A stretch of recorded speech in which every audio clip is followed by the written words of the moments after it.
Hi Precalculus, this is question number 3 from chapter 2 review. It says consider the relation R where x and y, x comes from the set of integers, y is also an integer, so these are basically lattice points, we can think of them.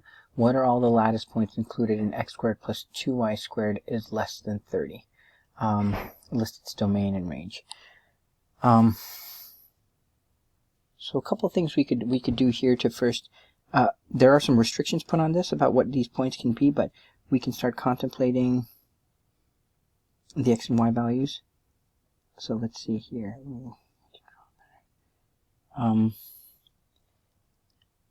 X squared plus y squared being 30 would have just been a circle with radius square root of 30 centered at the origin. This is slightly different. It's taking on more an ellipse, but it's saying each of those, the sum of each of those squares, the y ones are doubled. So here we could actually just honestly start by just plotting some points. I know I'm going to use a different color to plot the points just so you can see them. 0, 0 is a point that works because I know the sum of those squares. And I know I can go in each direction. It's going to be circular or elliptical in nature. And then I could take this 0, 1 squared. I can go 2 squared would be fine because that's 4, 3 squared, 4 squared. At 4 squared, actually, I got to be careful, right? So, because y being 4 means that 4 squared plus 2 is, sorry, 4 squared is 16 times 2 is 32. So that's already outside what is allowed by that restriction, right? Such that x squared plus 2y squared. So the same is going to be true when x is 0. Now, if I make x 1, or negative 1, the same would be true. Okay, and I can even plug in y being 3 because 3 squared is 9, 9 2 is 18. I'm still well within. And then if I were to plug in 4 though for y, I still fail the restriction because 4 squared is 16. 16 times 2 is 32, which is already greater than what the output needs to be. Okay, so in this case, all of these points so far, just sort of by trial and error, been able to figure out. Now if I make the value of I think this will be the case for a good chunk of these, and one way we could think about it is what if I so let's see, in this case the points I've plotted, I know the y's can't get any bigger, but for my x's let's just confirm and let's just see. So if I plug in 2 for x, 2 squared is 4, so 4 less than 30 is 26, half of that is 13, so x can go all the way up to 3, right? So I'm sort of just plotting some points here to see, okay, we'll take some of our extreme points and test whether we're still within the bounds of what's allowed. Okay, so this point over here is 3, 3. If I plug in 3 for x, I get 9. For y, I get 3 squared is 9 2 is 18. 18 plus 9 is 27, so I'm at the limit, but I'm still okay. Okay, but the minute I plug in 4 for x, that means I'm only allowed, I think, 1 for x. We can actually, so what I'm thinking here is, we can, if we plug in 4 for x, we know that 2y squared has to be less than 14. So this gets y squared has to be less than 7. So I can't even plug in 3 for y because then I'd be outside part of my restriction. I hope this is making sense. It's a kind of a big dot here. I want to replace this little dot. Okay. So in this case, oh, I realize on the bottom end I've gone as far as 3. Ooh, I wasn't plotting these symmetrically. Can my y values go to 3? Yes, they can go to 3. So here I should be okay. Because I'm going 9, 9 to 18. But now I'm going to get that sort of elliptical shape. And let's test out a couple more points here. So just to test this point over here, my x value is 4 and my y value is 2. So I'm saying 4 squared plus 2 times 2 squared gives me 16 plus 8. So that should be fine. Alright. Okay, let's go. Hi Precalculus, this is question number 3 from chapter 2 review. It says consider the relation R x comma y, where x belongs to the set of integers, y to the set of integers, x squared plus 2y squared is less than 30. So here we're plotting points, but when they say x and y can only each be part of the set of integers, it basically means we're looking at lattice points, right? X can be, they can be positive or negative, but they can't be decimal or fractional values. So you're only going to be on one of those gridded points. And it's almost like a circle, our restriction, right? X squared plus y squared is less, 30 would be a circle with radius square root of 30. And everything inside it shaded. But this is going to be, now that we've studied the chapter on conic sections, we know that this is a conic section. But even prior to that, we should have been able to answer some of this by just asking ourselves what sorts of points we're talking about here. So again, this is my y's, my x's. I'm actually going to plot some points in red, and let's just, since we know that x squared plus 2y squared is to be less than 30, I can just start, so I know the origin is going to be part of it, because 0 squared plus z squared is definitely less than 30. Even if I start increasing my y values, I can go up to 2, I can go up to 3, because 3 squared is 9. Now I'm keeping my x value at 0.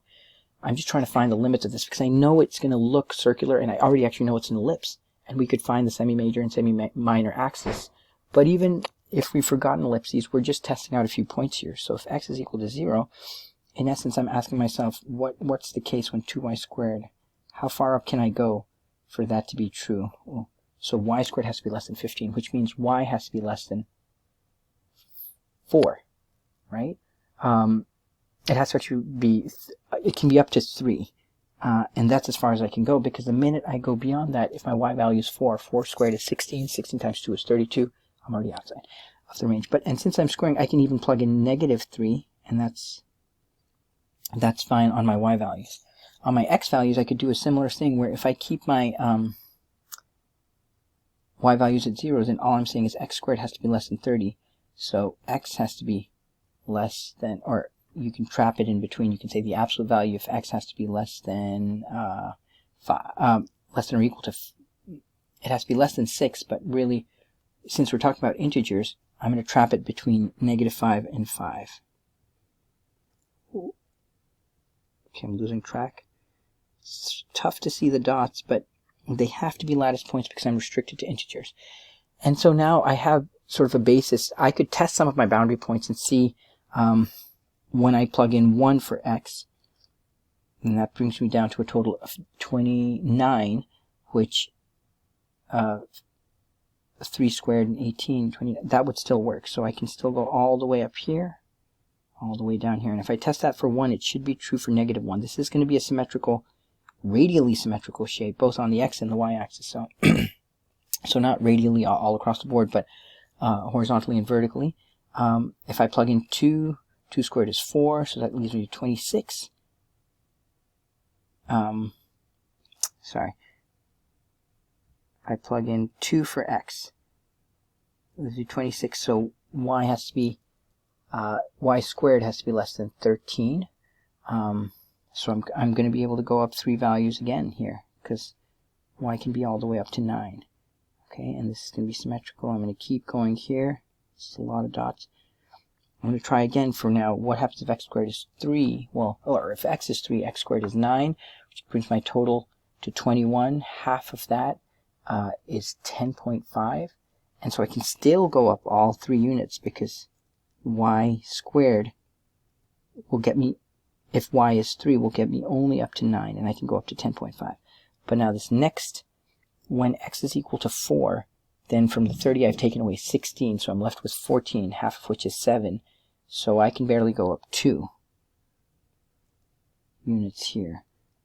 Okay? And it can't be more than that for 5. When I plug in 5, 5 squared, oh, 5 squared is 25, which leaves me with 1 and 2 as well.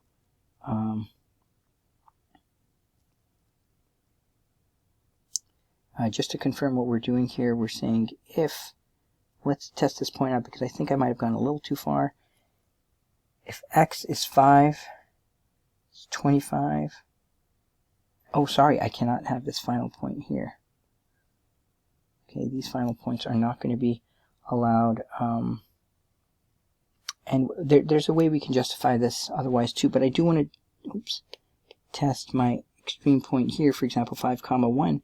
If my x is 5 and my y is 1, I get 25 plus 2, and that's okay. That's still less than 30. So it is okay. This extreme point here I could test. It's 4, 2. So 4 squared plus 2, 2 squared, 16, plus another 8. I'm still good there. Okay? Now, since we have studied conic sections, and so this is my solution set. Oh, it actually just wanted me to list the domain and the range. So I've answered a question way deeper than what I needed to. For some reason, I was in the mindset of graphing it, which is what we had to do in our previous problem. The domain of this relation R would be -1, -5, -4, -3, -2, all the way up to 4, 5. Or you can write it as x is an element of R. You can say it such that the absolute value of x is less than or equal to 5. It can be up to 5. Same for the range of R. The same thing. We can trap it between -3.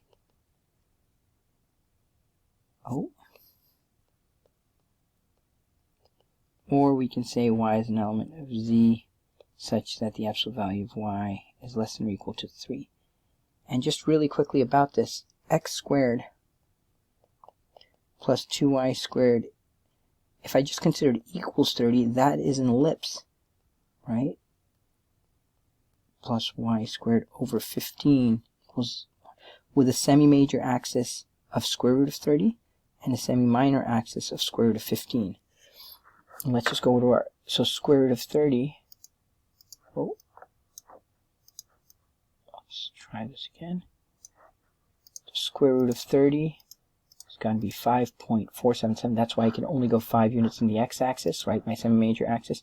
And square root of 15 is 3.8. That's why I can only go 3 units in my y direction. Okay? Hope that's helpful.